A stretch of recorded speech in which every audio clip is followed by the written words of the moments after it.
Santa Susana Field Laboratory in Southern California, Simi Hills, is a complex of industrial research and development facilities. Was mainly used for the testing and development of liquid propellant rocket engines for the United States space program from 1949 to 2006, also nuclear reactors from 1953 to 1980, and the operation of U.S. government-sponsored Liquid Metals Research Center from 1966 to 1998. Since 1947, the Santa Susana Field Laboratory location has been used by a number of companies and agencies. First, there was Rocketdyne, originally a division of North American Aviation, which developed a variety of pioneering, successful, and reliable liquid rocket engines. Then it was bought by the Boeing Company, who became the primary owner and operator. Facility dedicated to the development and testing of nuclear reactors, powerful rockets such as the Delta II, and the systems that powered the Apollo missions.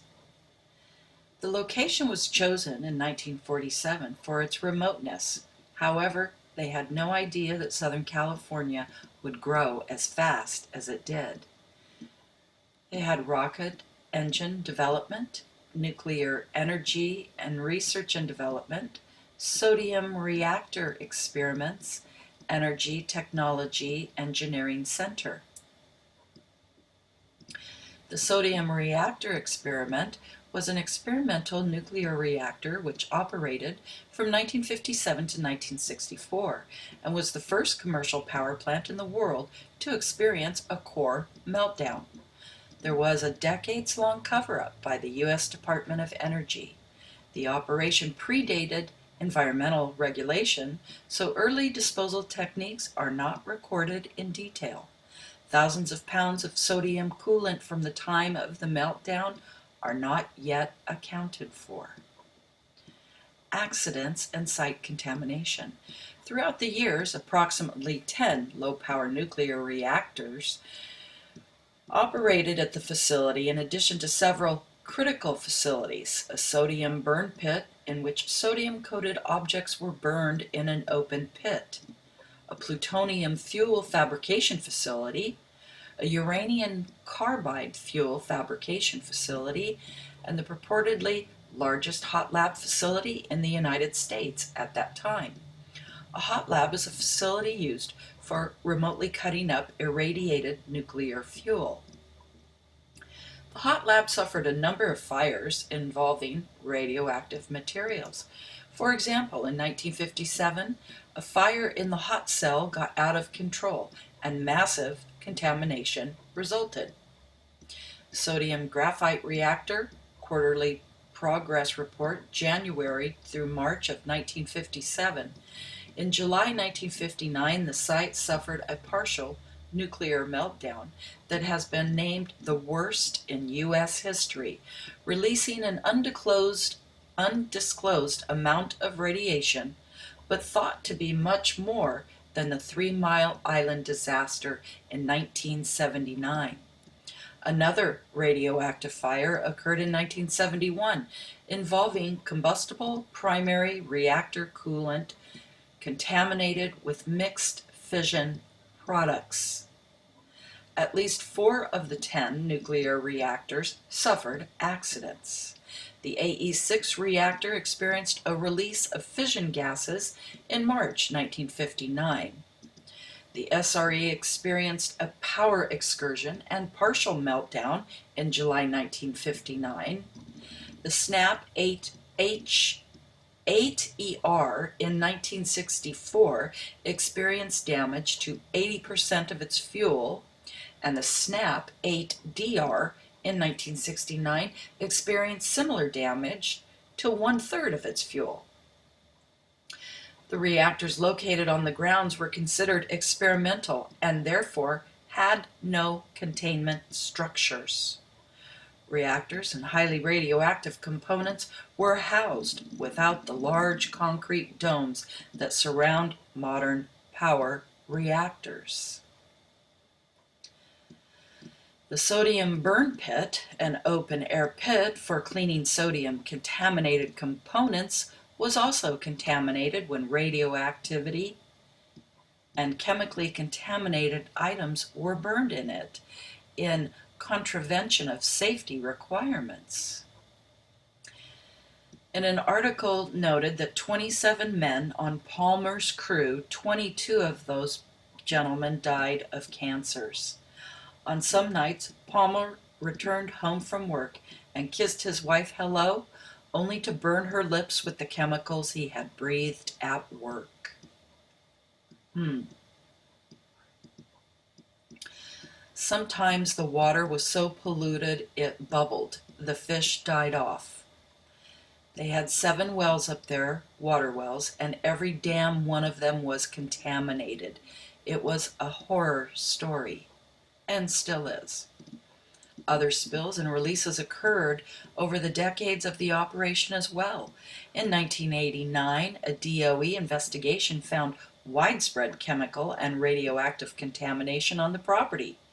Widely publicized in the local press, the revelations led to substantial concern among community members and elected officials, resulting in a challenge to and subsequent shutdown of continued nuclear activity at the site and the filing of lawsuits.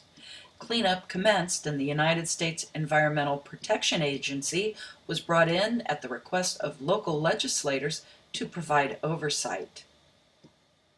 On December 2002, a top DOE official, Mike Lopez, described typical cleanup procedures executed by field lab employees in the past. Workers would dispose of barrels filled with highly toxic waste by shooting the barrels with rifles so that they would explode and release their contents into the air. It was unclear when this process ended, but for certain did end prior to the 1990s. Wow. On July 26, 1994, 2 scientists were killed when the chemicals they were illegally burning in open pits exploded.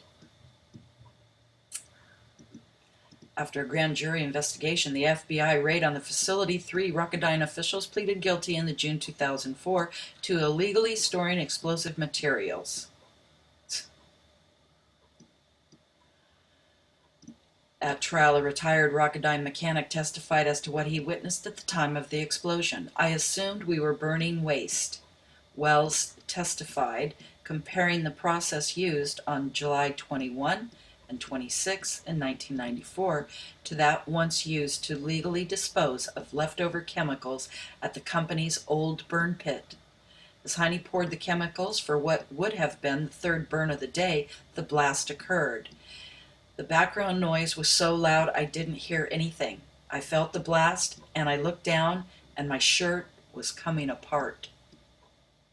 When he realized what had occurred, Wells said, "I felt to see if I was all there. I knew I was burned, but I didn't know how bad." In 2005, wildfires swept through northern Los Angeles County and parts of Ventura County.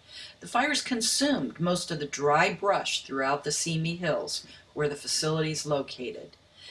And it did receive substantial fire damage. Since the fire, allegations have emerged that vast quantities of on-site contamination were released yet again into the air. Most recently, Los Angeles County firefighters who were assigned to the facility during the fire have been sent for medical testing to see if any harmful doses were ingested or inhaled while protecting the facility.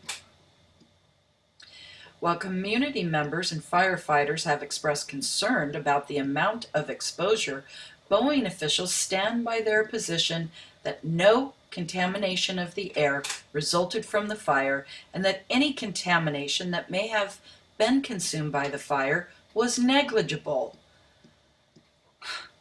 Of course they're going to say that. California Department of Toxic Substances Control also claims that no significant contamination occurred as a result of the fire, although the field lab is under current criticism for violating almost 50 discharge permits. State agencies have been silent on the issue. Recently, lawmakers disclosed to the California State Water Resources Control Board that over 80 exceedances of Boeing's discharge permits were found in the preceding year alone. In January 2006, the State Water Resources Control Board finally stepped in and refused some requests by Boeing for even tighter standards. And yes, they've had medical claims, but let me see. In regards to here's the cleanup.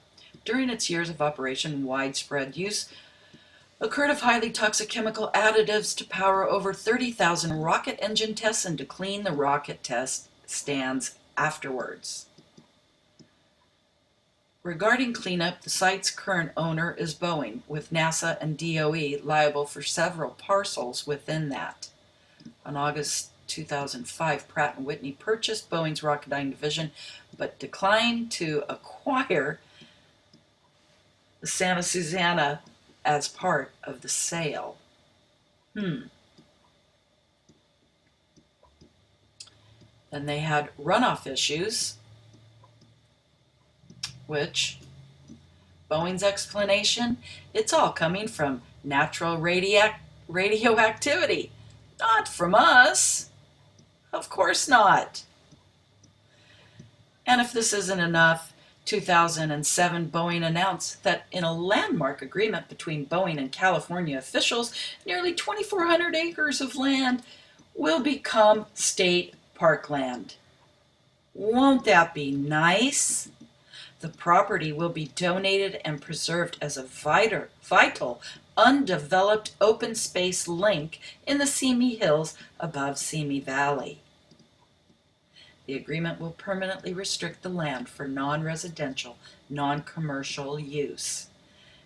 How would you want to go for a walk in a toxic park with your children and your pets, your dog? Go walk your dog? Ooh. Boy, thanks, Gov. Arnie. That's really looking out for us. Of course, he doesn't really care. He's above all us. Okay. So they did pass a law in 2007 that set the standards for the site's cleanup, but as far as I am aware, they won't start that until 2017. Yeah. Cleanup is projected to be completed in 2017, but I heard they had to push that back. Maybe I'm wrong. Don't know how they're going to clean it up. And yes, there is a lot of community involvement. But you never hear anything about this. I live right near this. You don't ever hear anything about this. Of course. Why would you? All right. As always, God bless and stay safe.